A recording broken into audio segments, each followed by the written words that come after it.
Okay, welcome to week 4. As soon as you click on the link that has been provided to you, you're going to be prompted to go inside to review the code. For you, it might say see inside. It also might say remix this code if it's your first time accessing the file. So you're just going to click on the blue button and get inside. You'll notice in here we have our cat flying, which we coded in past weeks to move up, down, left, and right. We have a score condition, which we covered in week 3, which will set the score to 0, and then forever check if the cat, which is the sprite we're in right now, which you can also see up here, is touching the apple. And if the cat is touching the apple, we're going to change the score by 1.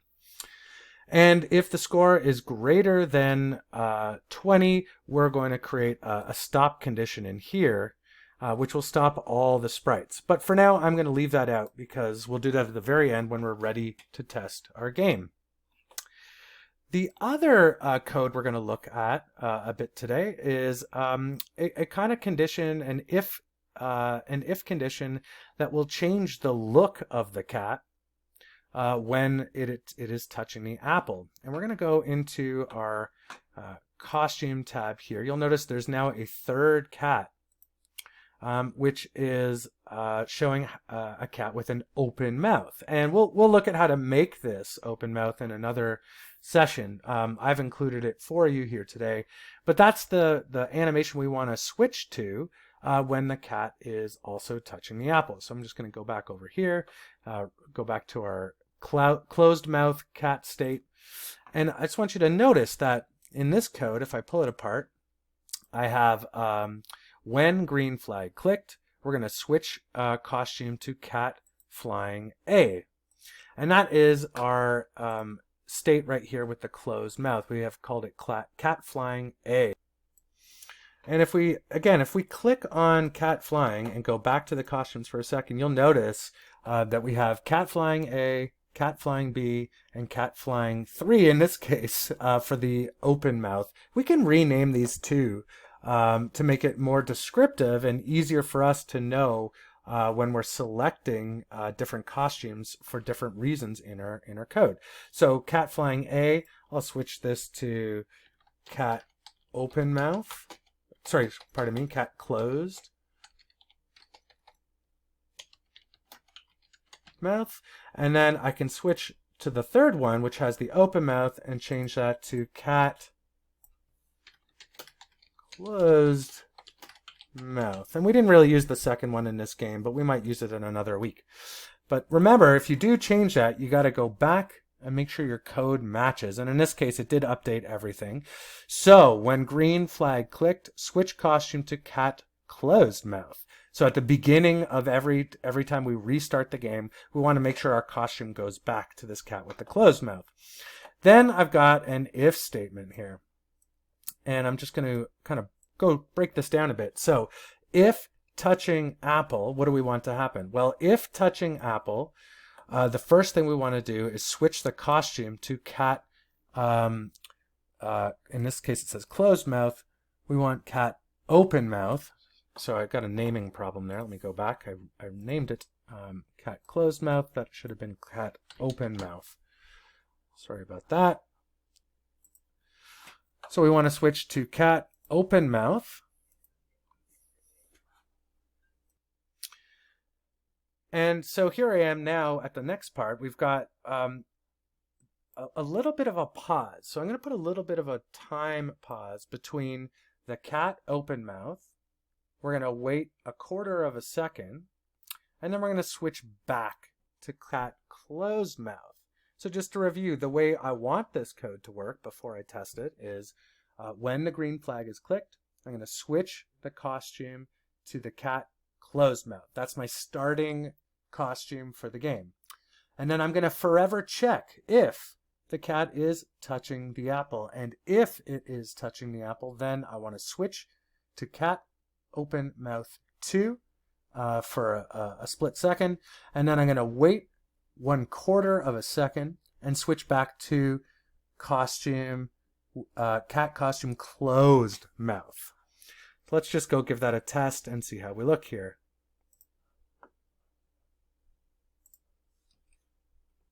Now, of course, my apple's not moving yet, so I'm just going to go over and test.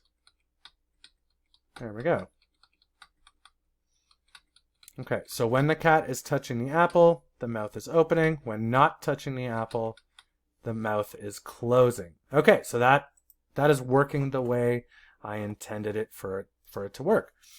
Okay, so now let's switch over to our apple here. And notice I got a lot of code in here. And this code has been kind of broken apart so that you can kind of understand the order and see how it should operate. And let's look at the parts that are already connected. So when green flag clicked, that's the start of my game, I want to show the apple. And I want to show the apple each and every time I start the game. I'm just going to go back here and just move the apple over a bit. Just in case in the process of playing the game, the apple gets hidden, I want to make sure at the beginning of the game it always switches. And in the past weeks, we've switched the color of the apple. Today we're going to do something different. We're going to make the apple disappear. But because I do have in my costumes more than one instance or costume of this apple, so I have a red apple and a purple apple, I also want to make sure at the beginning of the start of every game, I'm switching back to the red apple. Okay, so we can even test that that's working. I'm going to just switch over to the purple apple here, and I'm going to click the green flag, and that apple should turn to red if my code is doing what it's supposed to do. And it does. That's awesome. The other thing I could do is to test it out. I could go into the looks menu and I could just hide my apple for a second. Okay. And if my code is working properly, when I click the green flag, the apple should appear and be red. And let's test that out. There we go. Always a good idea to test your code at different stages along your coding experience, so to speak, so that you know that the thing you've just changed is actually working before you've changed too many things all at once, and then you're not sure what is working and what is not working. Okay, so I'm going to stop my code for a second. Let's look at this. Let's break this down. So I've got a forever loop here, and whenever there's a forever loop, that means I always want my program to check whatever's inside there. And what I'm going to put inside there is an if statement. So I want to check forever if something is true. And my goal in today's lesson or in today's session is to have the apple kind of move around randomly and disappear for a split second when the apple is touching the cat. I also want a sound to play to kind of increase the effect that when the cat is touching the apple, it makes kind of a chomping sound to give the effect that it's eating. There's a few things, though, that we have to do here. One thing is I'm going to have to temporarily hide my apple to make it look like it's getting eaten. So if apple is touching the cat, I want to hide the apple. That's the first thing I want to do. Next, I'm going to play the sound chomp. And just so you know what that sounds like, I want to play the sound chomp. Notice I've got start sound chomp, as opposed to some of my other ones, which would be play sound until done. In this case, we want to just start the sound. Then I'm going to have a little pause. And that pause is a quarter of a second. Okay, and then what I want to do, so right now, let's just see what's happening. If touching cat, hide apple, start chomp sound, and wait 0.25 seconds, and then else means something else is going to happen. So the next thing I'm going to do is I'm going to move my apple over to a location on the screen. And that location is 250 and 0, which is about the middle of the screen and all the way over to the right. Okay, even if I could just test that, I could pull this out and click, and that's where it's going to go. So, and then once the apple has reached this area, it's kind of where the apple is going to regenerate, so to speak. I'm going to make sure that my apple shows. And you can see right now it's sort of stuck there because we haven't told it what to do otherwise. So, I'm going to move it here. I'm going to touch the cat and see, and we're going to test this out. Okay, not bad. So far, so good. I didn't notice my animation for my cat opening its mouth yet, so we'll go back to that in a minute and see why maybe that's not working. But I know my positioning is working right now. The next thing I want to do is set a condition for the apple to move around. And there's lots of different ways you can do that. I'm going to switch my wait block. Right now it's for half a second. I'm going to switch it to 3/4 of a second. I'm going to put that in here in my else. And I'm going to go to a random position. Now, this is new this week, else. So we got if and else. So if a condition is met, do this. If a condition is not met, in other words, else, do this. And that condition will be to wait 0.75 seconds and then go to a random position on the screen. Let's try that out. All right. So now I've got my apple. I'm not hearing the sound, so we can see why that might not be happening. Okay, and my score is still keeping. So maybe it's the fact that we're starting the sound and it's maybe not best put in here. So I'm going to just remove sound from here, this chomp sound.